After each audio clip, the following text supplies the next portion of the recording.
us to have a conversation tonight, and it is on instructional obedience. I know it is one of those things that we have a conversation about, that in terms of when we started talking about instructional obedience. When you start talking about instructional obedience is just, it's a different kind of obedience. It's not the obedience of what you know to be the norm or the standard of something. It is not the obedience that you know that is for everyone. It is the instructional obedience in terms of when you've been told a thing to do, or when you've been given instructions in order that you may accomplish, or that you may complete, or that you may fulfill something that God intends to take place in your life. Amen. Instructional obedience is different than that general obedience, because general obedience is what everybody expects you to do. It expects what they expect everyone else. It is a commonplace. All of us know that that's a general obedience. You know, don't walk by the car is going. General obedience. But what about when God gives you an instructional obedience and the car is moving and He tells you to go anyway? Instructional obedience can be different than what you are accustomed to and what you're used to and what the norm or what you expect. Instructional obedience has something to do with that which is tailor-made for a situation and for the moment. And so therefore, oftentimes, instructional obedience does not mean to go anywhere beyond other than when He gave it to you at that particular time.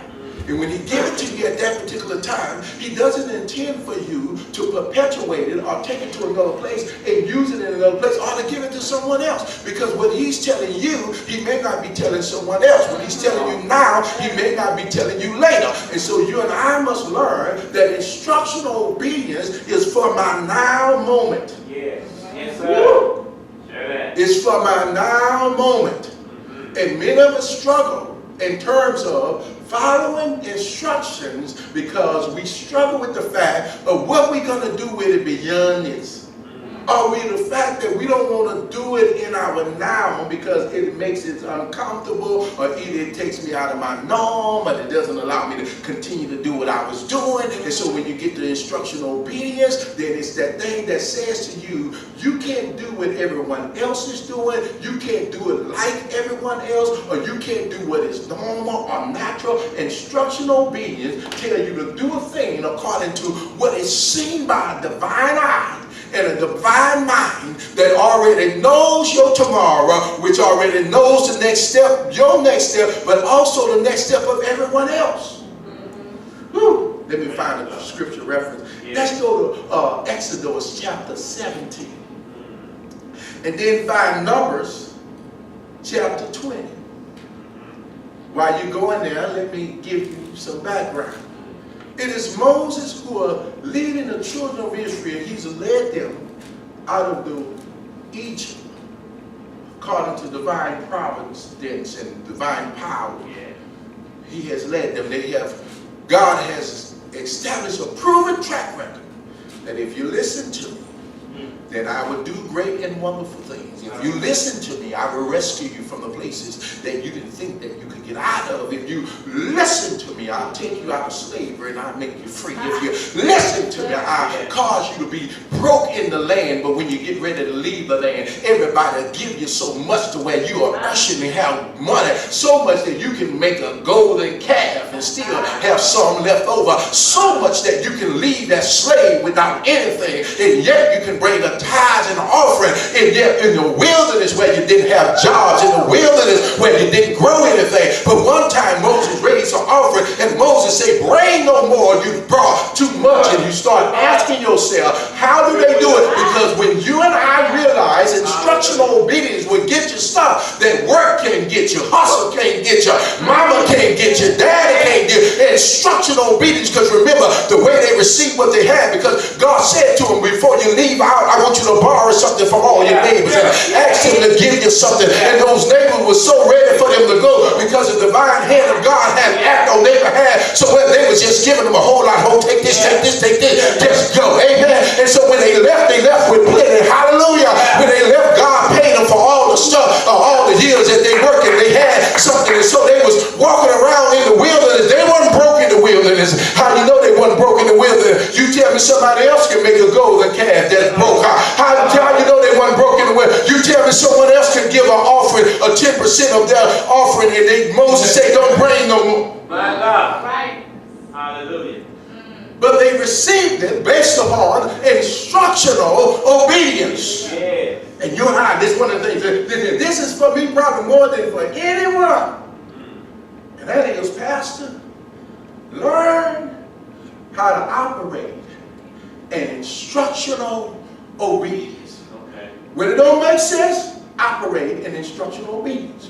When it's not the norm, when it's not what you expect, when it's not what everyone else do, you do what the instructor have told you to do, because he knows and he sees something that you can't see. He sees tomorrow that you have not experienced. He knows, the next move that have not been made yet. And so he gets there. Moses is leading them through.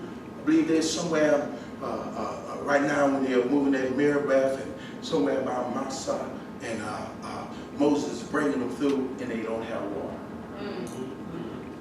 Is that in you read that right there? Just chapter 17 started first, it's right there. They don't have any water. Wow. You can have money and not have water and still be thirsty. My God. If you don't have that living water that makes you live, and make living worth living, you ain't got nothing. And they had money, but they didn't have water. And water's always parallel to the life that God gives. It's always parallel to that which God calls to spring from the inside out. Water's always intended that in terms of that God refreshes, renews, God quenches your thirst. It's always parallel. It's always kind of compared to that in the Bible. Yes, sir. Yes, sir. Can I help you tonight as I help myself? Yes, sir. And they get there and they don't have water, nor do they have a well to draw from, nor do they have a place where they can go get it. This water is unavailable. My God. What do you do when what you need is unavailable? Can I help you tonight? Don't leave this in the pages of the Old Testament. Don't leave it in the pages of Exodus. What do you and I do when we don't have what you need? Who you gonna call? And here lies the issue in terms of them. All of them was in the same predicament. Not any of them had any water, nor any of them had the resource to get any water. So what do you do when the people around you, as well as you, don't have the ability to get what you need, and y'all all in the same predicament, and yet y'all all need water, but you can't? Woo! Moses and Aaron teaches us something. Hallelujah! That when you can't get it from natural resources, and you can't get it from the natural people around you, when you can't get it from the resources that you're connected to, then you must go higher. Yes. Yes, sir. Can I help you? Can I help you? Can I help you as I help myself? Yes, sir. All too many times we are going with doubt. And then the young folks turn, you thirsty. And the reason why you're thirsty is because you don't have the water that you would like to have. The reason why you're thirsty is because you don't have water, nor the people that you're dealing with and running with have it either. And all too many times we're constantly running with folk who is just thirsty as we are. Can I help you in this room? Yeah. That if everybody in your group thirsty, then there's an issue. Can I help you in here? Yeah. That if everyone you run with, they're thirsty and they don't know how to go beyond what's the resources around them to get what they need, then you and I are in trouble. You got to have somebody in there that knows where to go when you're thirsty. Can I help you in here? I don't care how many times they can talk together, hang together, do together, whatever together. That the fact that none of them, not any of them had any water, wasn't going to help each other. I would mess with you here, but I don't want to really mess with you. But really the truth of the matter is that the value of the people around you become less when they can ever do anything to help you.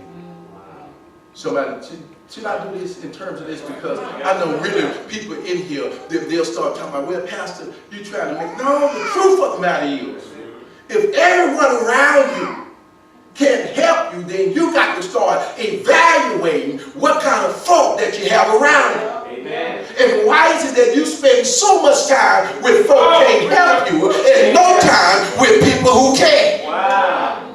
Help. Why you spend so much time with people who never give you anything, never only drain you and never draw anything for you? I mean, why did you spend so much time around people who only degrade you and never elevate you? I mean, why is it that you got to ask yourself, why is it I spend so much time around folk that does not bring any value to my life? And what is it about me that's so cuckoo for cocoa puff that I would invest all my time, my resources, my effort, and everything that God has blessed me with folk that doesn't have anything for me? What is it about me so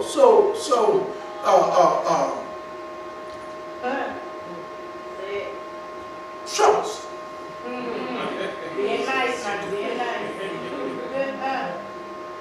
That when I know you don't have nothing for me. Yeah. What makes folk work with folk who you know don't like you? What makes you spend time and invest and give the folk that only takes from you? What makes you deal with folk that's only there to drain? What makes you, what is it about you that's so toxic that you would allow this kind of constant stuff going on in your life and then start feeling like you're healthy when you're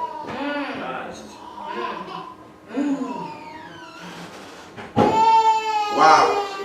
I hate to do this, but it's the truth.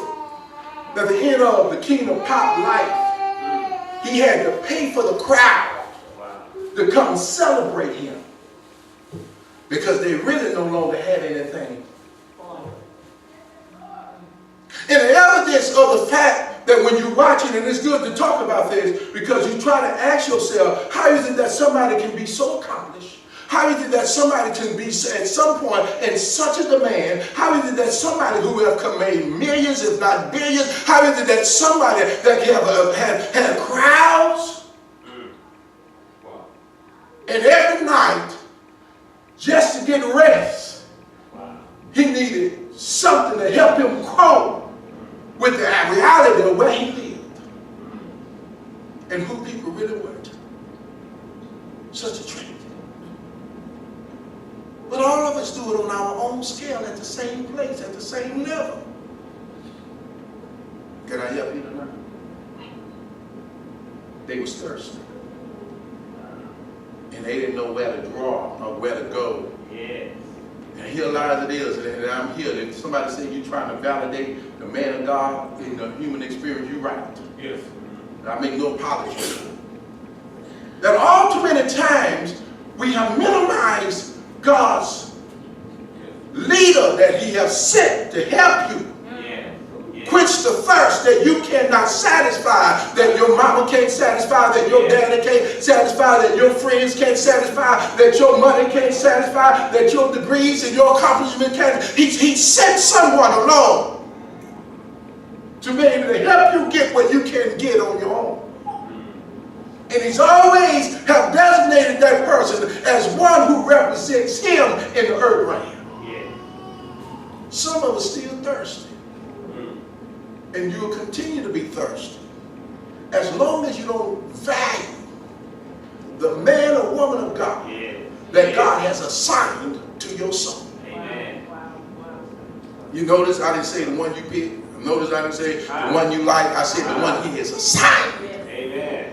And God has assigned someone to your life to make your life better, to refresh your life, to renew your life. Yeah, to quench the thirst that it is like. God has deposited in that person the word that you need. The disciple called it just like this, that when the disciples was there, was tempted to walk because Jesus said something that was a little too hard, a little too harsh, and too much to digest in their mind, could not calculate, and 60 walk away, and there was 12 that left, and they raised the question. He said, are you going to leave too? He said, said, where should we go? You have the words of eternal life. Peter ain't stupid. Peter said, the only way I'm going to get to eternity is I keep on listening to you, even though it may not make any sense. Yes, sir. And all too many times, many of us, the first person we want to disconnect from, the first person we want to take off our list, the first person we want to stop calling and having contact with is normally the person that God has assigned to your life. You'll stay connected to every crooked friend. You'll stay connected to every woman that broke your heart, every man that let you down. You'll stay connected to everybody that did everything to devalue you, and the person that always elevate and celebrate and instruct you and encourage you, that's the person you get rid of, because that's the person keep on reminding you that your life is more than what your friends may think, your family may see, and others may know, that there's something greater in you. But the problem is that all too many times the reason we don't want to deal with that person is because that person is always bringing some instructional that reminds me that requires me to get obedient. Yes, sir. Wow. Yes, Lord. Wow. It ain't that you don't like the person. You just don't like the fact that when you see him, when you hear him, he's always going to be trying to tell you what you ought to do and where you ought to be and what's ought to be going on in your life. But all I keep on asking you, all you have to do is weigh in terms of what they're talking about, and then weigh in terms of what the other one's talking about, and then weigh and do some of the stuff they ask you to do, and then weigh and do what the other person asks you to do, and then just tell me which side brought you out on the right side. Okay. Moses and Aaron has to do his task of trying to find water in the wilderness, in a place of desert where there's no water, and they have to do what they know to do. Hallelujah. Watch this. Instructional obedience, it will be the thing that gauge your maturity. Somebody in here. People always tell me I'm favored and I'm in the Lord and I'm a super saint and I'm holy. No, be careful, because your maturity is not gauged by how many times you show up in his house, nor in terms of how well you sing, nor in terms of how well you may serve. Your maturity is really gauged in terms of whether or not you can follow God's instructional obedience. I'm just trying to tell you here that if anything that God is constantly challenging me and saying something to me concerning, he's saying, you know, if you're really going and if you're really going in the Lord and if you're really growing in the Lord, then you got to keep on weighing in terms of whether or not, Derrick Lee, that at age 50, are you now following instructional obedience to the point that when I tell you to do a thing, you do it. Without hesitation, without debate, without trying to negotiate, without trying to find another way, without trying to do another source, without trying to, give me no delay, without trying to bargain with me. Are you now to the point to where you realize that when I say a thing, that there's no debate, dialogue? When you realize that when I say a thing to you, it means that I've already seen it, I already know, and I have already predestined it, and all I'm just waiting for you to line up and go into places, and I'm trying to take you somewhere that nobody else can take you. I want to take you somewhere where you cannot get on your own. I want to take you somewhere where your friends, your family, your money, your finances, and nothing else can. I want to take you somewhere where nothing in your life can get you. And the only way you're going to get there, you're going to have to put one foot in front of the other one, and you're going to have to do exactly what I say, and you can't deviate, and you can't add to it, and you can't re-script it, and you can't add to it. So you got to do exactly what I say. You cannot do anything different. Don't go turn to the left or to the right. But Joshua, be strong in the Lord. Do as Moses did. And if you do that, Moses, if you do that, Joshua, I'll give you good success. And all too many times, too many believers have come to the house of the Lord and we want good success, but we don't want to follow the good instructions that gives good success. And so God is saying to Moses and Aaron right now, I can make this thing happen, but I'm going to need you to follow my instructions.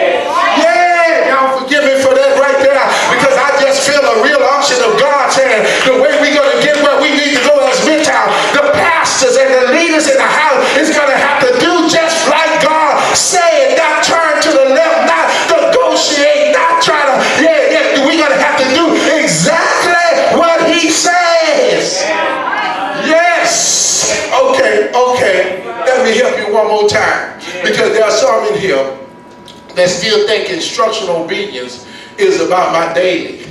Instructional obedience is about your moment. Can I help you one more time? Instructional obedience is about your moment. And that every time God gives you a new something, then God gives you a new instructions. Hallelujah. Somebody did get it. Every time God moves you to a new place, He gives you a different instruction. And so you cannot take the old instructions and try to implement them upon the old thing, because you're not going to accomplish it. You know, I'm a father, and I've been a father several times, and I know that at Christmas time, right around up in here, I'm going to mess up and I'm going to go in that store and end up buying something that requires me to put it together and assemble it and have to follow those instructions. Pastor McGee, matter of fact, me and Montel, just last week, 2 weeks ago, we was trying to put a heater together. The thing I said, Montel, you looked at the instruction? Montel said, no. I said, how are we going to put it together?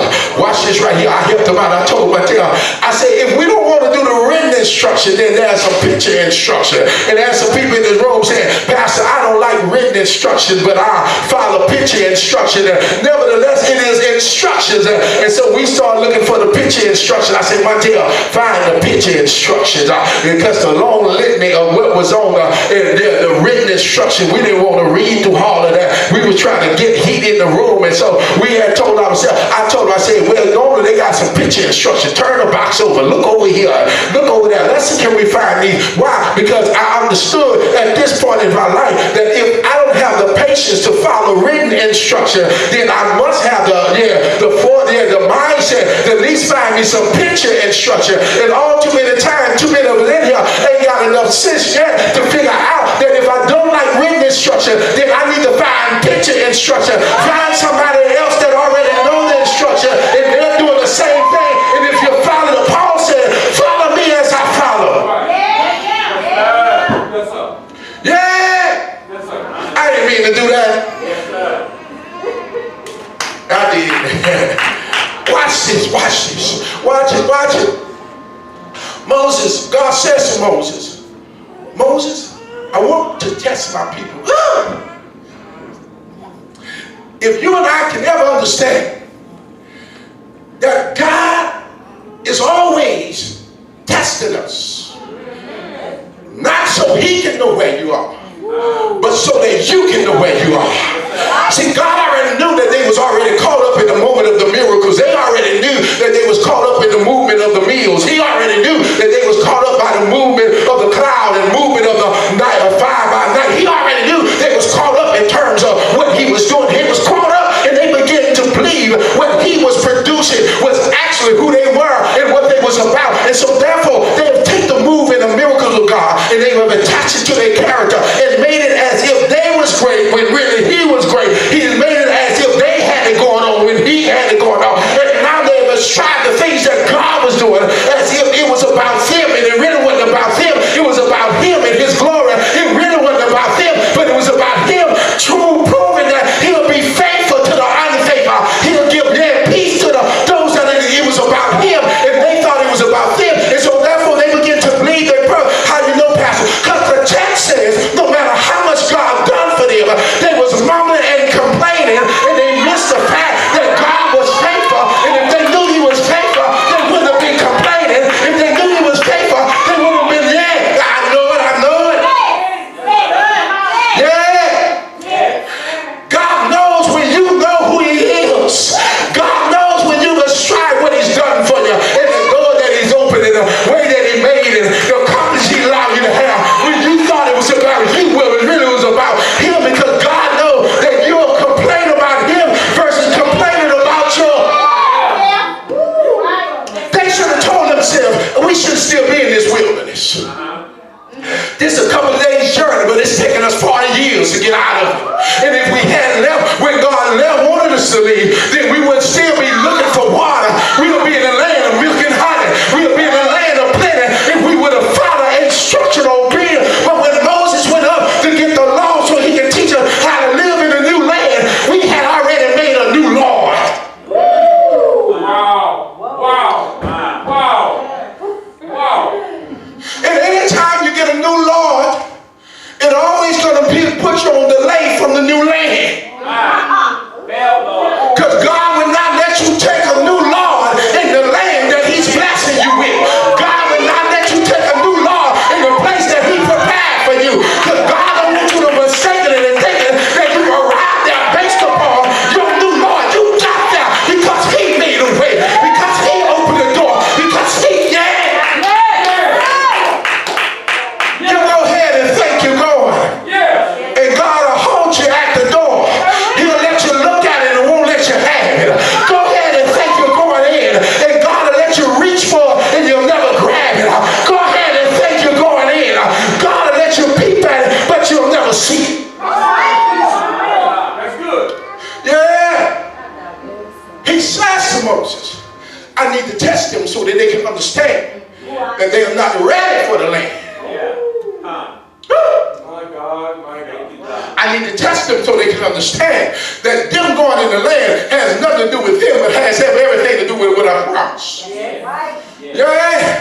He needed them to understand that they're not great, he's great. Yeah. They're not warrior, he's their warrior.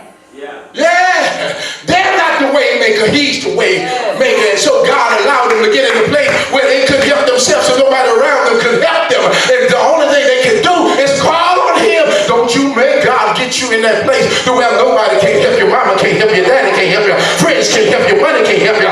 Nothing can help you but God. And sometimes it may be a bad place to be when nobody can, but it's a good thing to discover that when, that God is all you have. When God is all, God is all you need. When God is all you have. And too many times, the only way we discover that God is all we need is that we had to be in a place where God is all we have. All right, I'm going to leave y'all alone today. I know it's Friday night.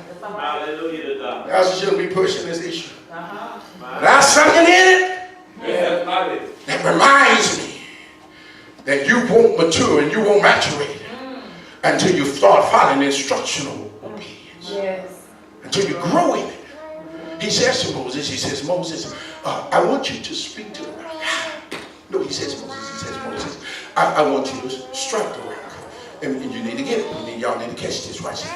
He says to him, Moses, strike the rock. Moses gives his speech. He always got to throw him in it. Must we fetch this rock for you? He said, Moses, all I asked you to do is strike the rock. I didn't ask you to give a sermon. Wow. I didn't ask you to talk about the people. I didn't ask you to call them who they are. I know who they are. That's why I'm trying to help them. Moses, don't talk. All I want you to do, Moses, is strike the rock. Shut up, Moses, and follow my instructions. Because anytime you and I deviate from the instructions of God and we put our leaven in it, and I'm going to put it like that, put our leaven, he said, be careful of the leaven of the Pharisees, because the Pharisees' leaven will make you think it's about them when it's about him. He said, Moses, I don't want you to go do anything, and all I'm asking you, Moses, is tell them to come, gather around, and I want you to strike the rock. I almost shouted, because in my sanctified mind, I know that rock was Jesus. Hallelujah! Y'all forgive me if I'm way out. I knew there was that rock in it. And the only way you and I receive the quenching of our spiritual thirst is when God strikes the rock. And that rock was Jesus. The only way we get the fulfillment of a boring, messed up, and dead body life is when he struck Jesus. He had to nail him on Calvary in order for me to receive the refreshing and the renewing of us. So he had to strike him. He had to smite him so he can deliver me. And so when Moses hit the rock,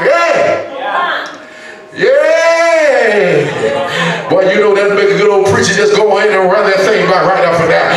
That rock was Jesus, but I got to get to the other part. Now watch this in here, because I told you instruction obedience is for that situation. It is right there in that moment. And so therefore, when you get to another place and to another time, God is going to ask you to do another thing. Now watch this here. This is what I've discovered about most believers, Sister Candace, that most believers can continue to go and follow God and still not mature in God. Most believers have mastered showing up in worship and experience God but never mature in God. I mean, know God but still don't have no intimacy and close to God, because the closer you get to Him, the more you become like Him. I mean, most believers have forged a kind of relationship with God to where it appears like you really know Him and He really knows you, but yet that's something that's still missing, because people still walk away from us, and I do say us, and still be saying, if they spend that much time with Him, why are we still cussing everybody out? I mean, if He spent that much time with Him, why anything can make Him mad?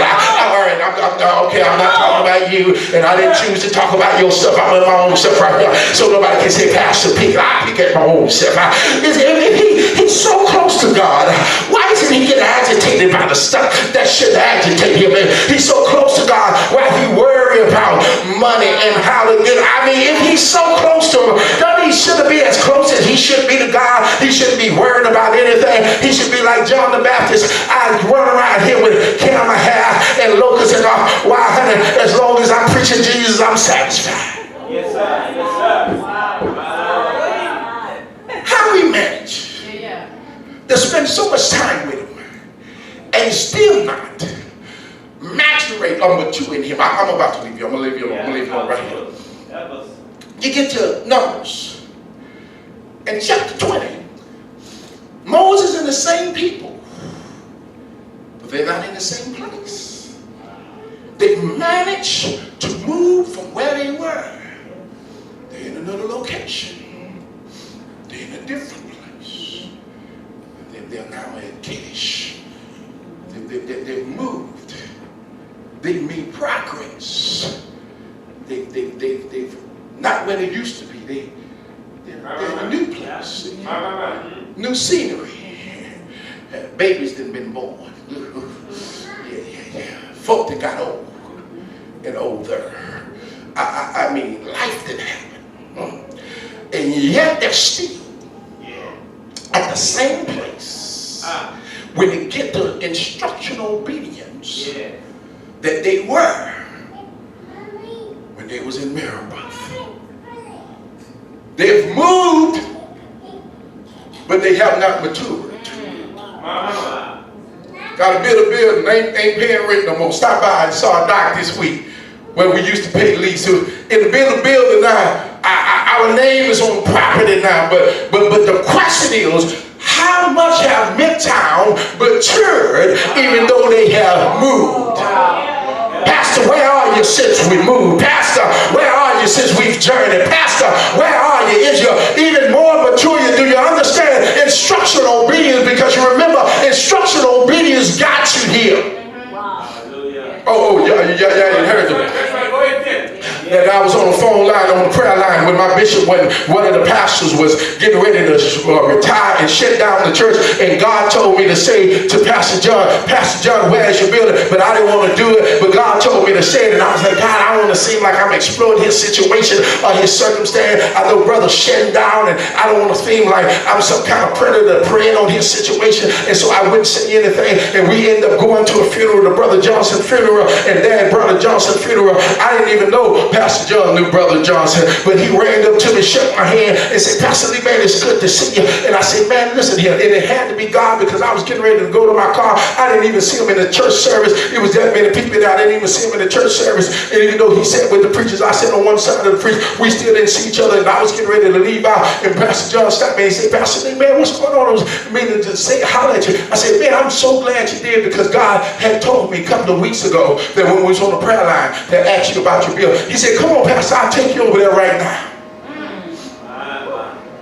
Instructional obedience. Can I help you? Can I help you tonight? Watch what Moses is doing. They've moved. Time has And now Moses and the children of Israel is in the same situation. No water and no one able to help. Watch this. When you don't pass the test, God will retest you again. Yes, He will. Is there anybody in this room other than me that took some retests? I told you she wasn't the one. Take you a year, now you got to go back to a retest. I told you he wasn't right. You don't have to live, go to 7 years and find out that he wasn't right. You knew 7 days he wasn't right, but you had to figure it out in 7 years. I told you, and here you and I are.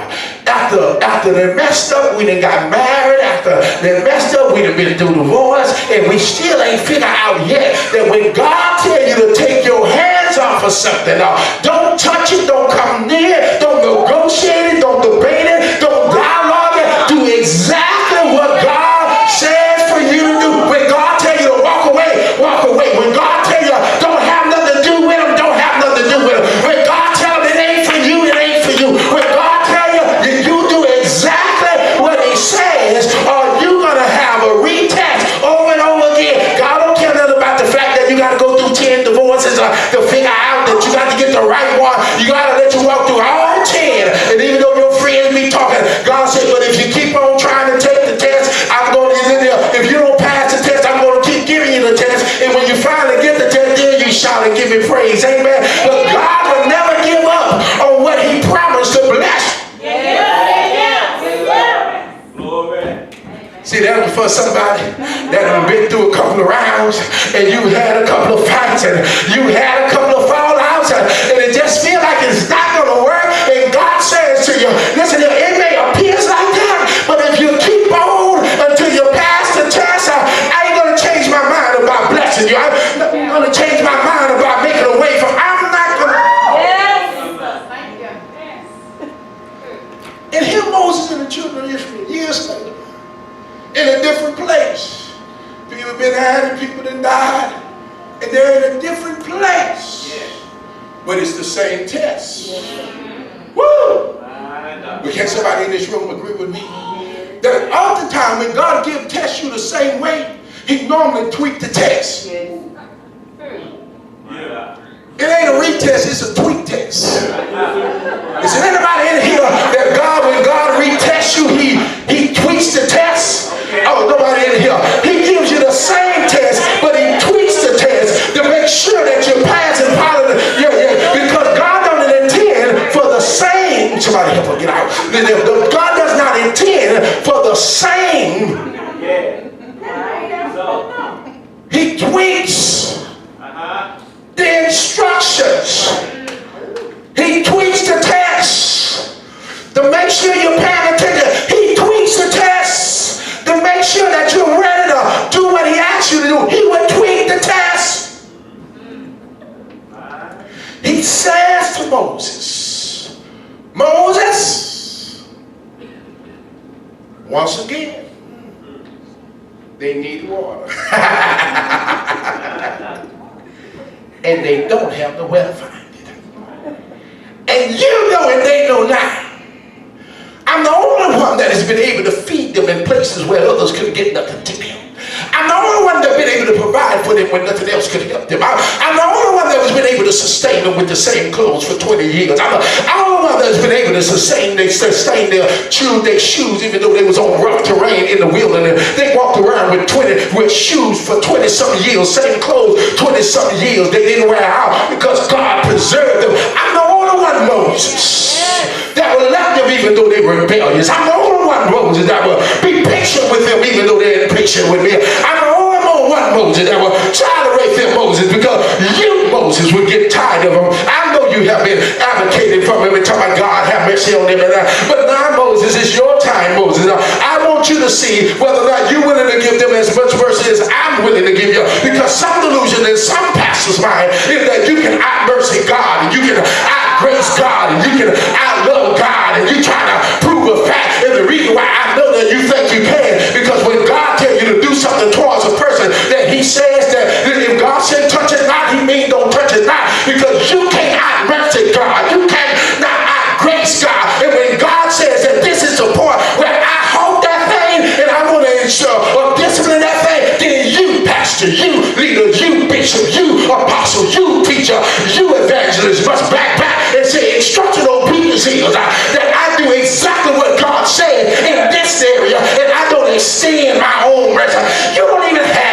grace. You are living on the mercy of God. You don't have a grace.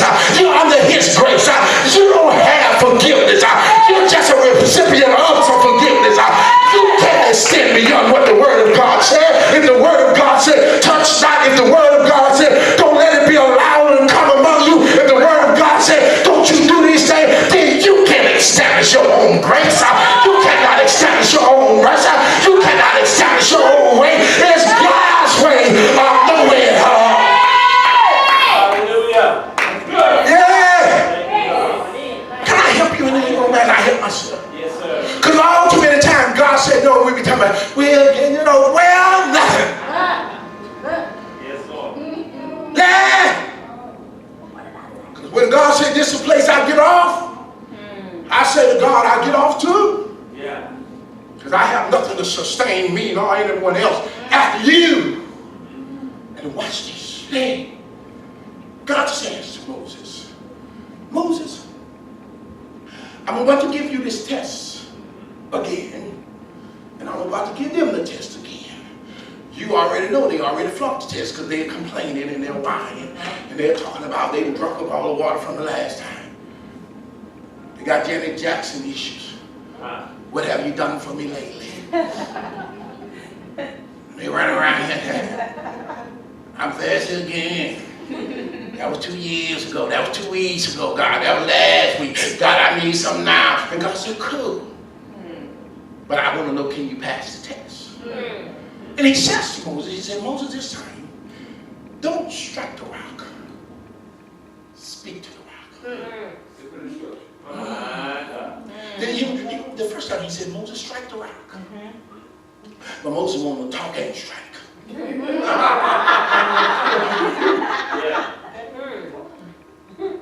Moses had the same problem the next time. He still wanted to talk. And I believe that some of the reason why some of us don't get instruction and obedience straight is because while God is giving us instruction, we talking. Hush! Wow. Old folk will say, somebody! Call my name. Hush! Yes. Get quiet. Get still. Yes. Move away from the hustle and bustle. Yes. Tell friends I'm off of Facebook for a week, a month. All right. 2 months. I see you back when I get back because I'm in a hush season of my life because I need to know what God is saying to me.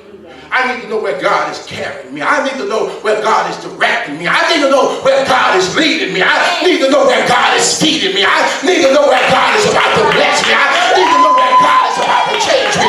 Hush, I don't need any of this in my life. What I need is the instructions of God to help me get out of wherever I am into where he needs me to be. Hush. Yes. Thank you, God. Your truth about to call me to talk about is irrelevant to my future, is irrelevant to my next move, is irrelevant to my obedience, is irrelevant to my blessing. You better go ahead and call somebody else. Call Tyrone, I don't care. Call Bobo and Hobo, I don't care. But I'm not available to you to talk to in this season because I need you to hush. Yeah. Yes, Lord. He says to Moses, he said, Moses, speak to the rock. Watch the maturation of God. Even though man and woman don't mature, God is always maturing, and God is always evolving, and God is always moving. God don't stand still for none of us. Somebody in here need to get that. God ain't waiting on you to get it together before you get it. No, God is waiting on you, and when you catch up to it, the test, God is going to give you the next level of that test. And he's going to expect you to be able to pass it no matter how many times you failed. Wow. Because he knows you saw enough of it to know what not to do and what to do. Somebody didn't, I know y'all didn't like that. I didn't like it either. So watch this right here. So God knows that maturity can come through my failure Yes, sir. as well as my obedience. Disobedience can teach me sometime what obedience can't. Yes. Huh? Oh, y'all didn't like that. Y'all didn't. It's all right. It's all right. It's the truth. Yes, sir. Because when I fail, I feel the pain. Yes. I feel the delay. I experience the consequences. Yes, sir. Let's get out of here. Let's get says to Moses, he says, Moses, speak to the rock. What Moses does. Moses walk out of there. Now, when he was at Meribah, and Massa, he was a little kinder. But time and failure and tolerance wears on you when you keep on coming to the same place and experiencing the same thing. Yep.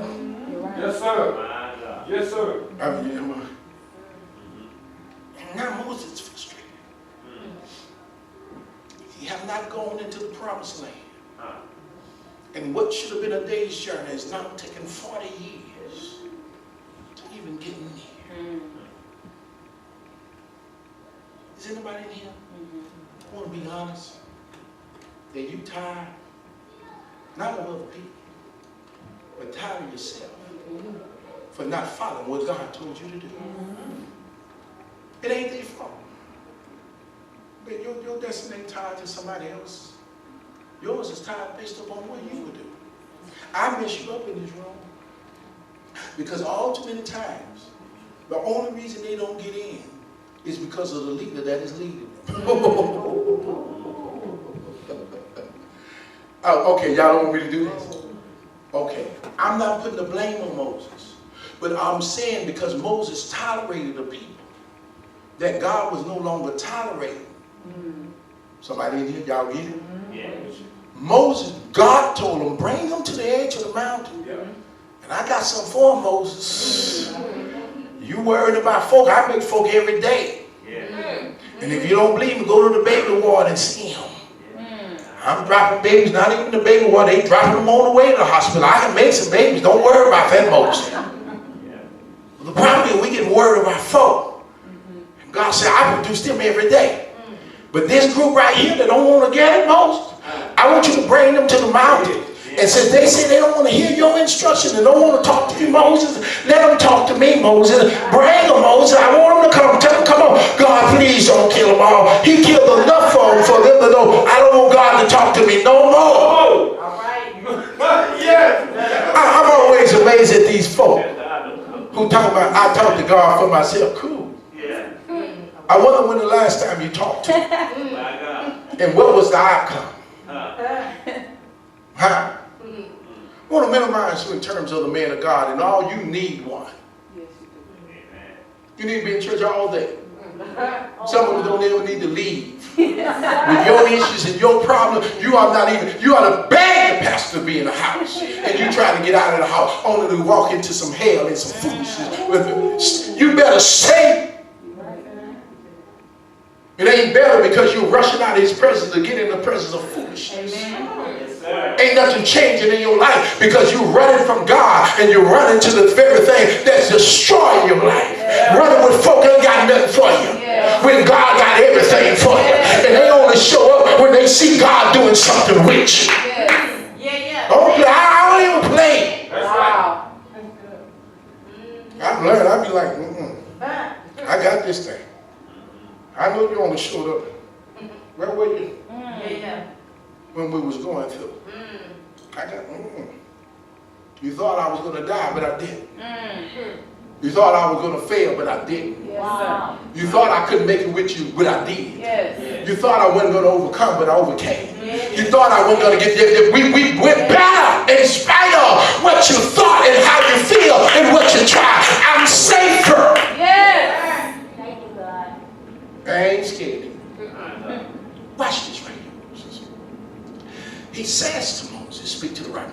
Moses goes out there. You stiff necks. Yeah. Must be an able to fetch water out of here for you again. You and Aaron just as thirsty as they are. My God. And don't have any water like they don't have it. If you're such a water giver, you should have gave yourself some. Yeah. Can I help you in this room? Folk are talking about what they can do. And I keep on asking folk why you ain't done it. Talking about what they have. People talking about, I don't need God. I'd like to know where you get your air supply from.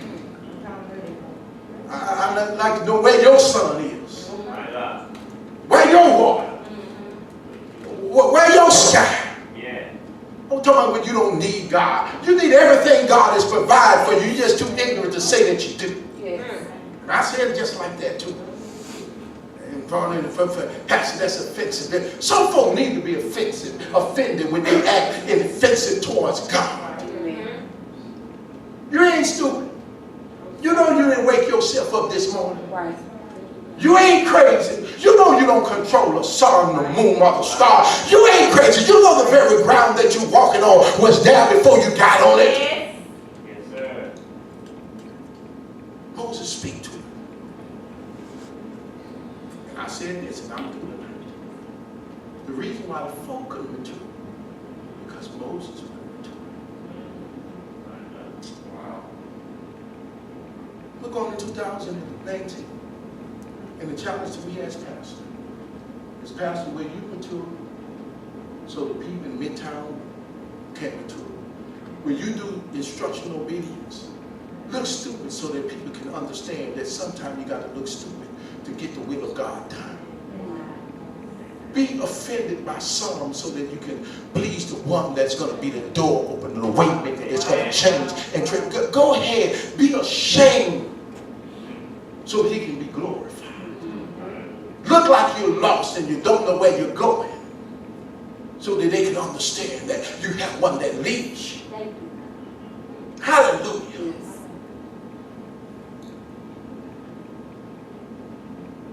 Speak to the rock, Moses. Moses hit the rock. Not you.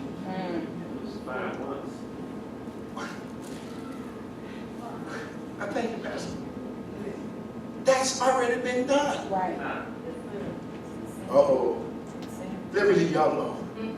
My mind just said, and Pastor said, crucified once. My mind says, and he didn't save you. Now he's trying to speak the word to you. But the problem is, you're still trying to get saved when you need to be receiving a word. You're still acting and reacting salvation when you ought to be walking in sanctification. Glory. You're still acting like a baby when you ought to be a grown man or woman in the Lord. I'm through tonight. Instructional obedience would gauge your spiritual maturity. It would gauge in terms of whether you're growing. And it doesn't stay in the Bible. It's wherever you are. The issue that most of us have in terms of being able to succeed and proceed well beyond where we was expected to be is we won't follow instructions. I'm through tonight. And God says to Moses, Moses, because you won't grow up, I won't let you go into the land that I promise you. I'm going to mess somebody up again. Because a whole lot of folk run around talking about what God has for me is for me. And I'm going to get it. That's a lie. If you don't mature, what God has for you, you'll never have it.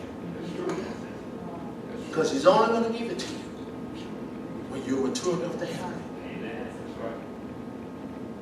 Moses, you won't go. You brought him out of Egypt. And you brought him through the wilderness and to the wilderness. But you won't bring him in the land. And I told you I would. But I just changed my mind. That's right. Because you won't grow up. And all too many times, the reason why God and we can't get to what we call next level is because we won't grow up. We still want to act the same way and expect God to give us something that we're not mature enough to have. I'm doing like, ask yourself, and ask as I ask myself. Maybe you could evade you because you still failing in the area where God is giving you a test. Maybe it evades you because you're still acting little when God is telling you to grow up. Maybe it evades you. You're still afraid to trust Him in places where you can't see Him.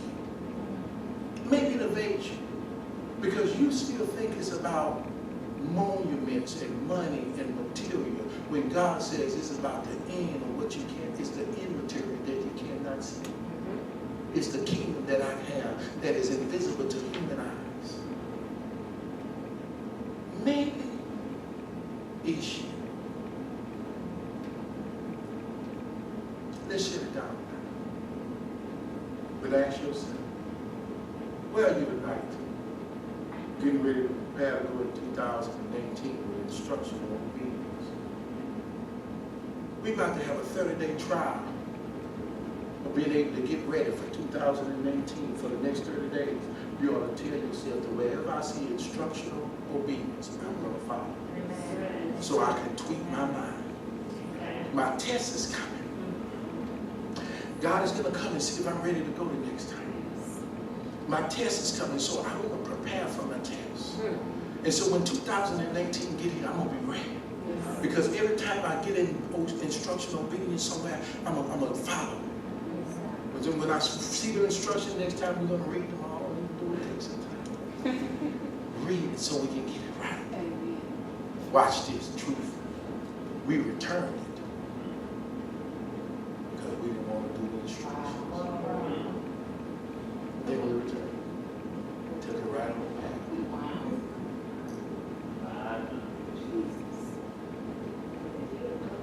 And had to live through it. Had to live through the circumstance. Because they didn't want to follow the instructions. Didn't have the patience. And maybe that's your issue, my issue as well. That maybe you don't have the patience to follow instructions. You're impetuous like Peter. You're in a hurry to get there, but you don't want to follow out and learn how to get there. Maybe you're impetuous like Peter. You're ready for the action, but you ain't prepared for the game. Maybe you're like Peter. You want something that you ain't willing to devote yourself to be able to get. You're in a hurry. You want it now, even though you're not ready. And whenever you get something that you are not ready for, you'll lose it quicker than you get it. I'm through tonight. We ready? Are you ready, Minton? Your pastor trying to get ready. Instruction. Make up your mind. And I mean, it's no good all of us sitting here and be thirsty. More than something that none of us in this room have experienced and can't get. Because we're all in the same boat and not want to follow instructions. Father, we thank you tonight. We give you praise. Ask you, God, for continued grace over our life, over our minds, over our thinking. And over our hearts, God, to operate in instruction, obedience. Help us tonight, God. Not to look around and wonder whether or not somebody else, because these instructions is for us. God didn't give the instructions to the people. He gave it to the leader, to those two that were standing there. And we're standing there. There's parents standing there. God has given instructions to for the children.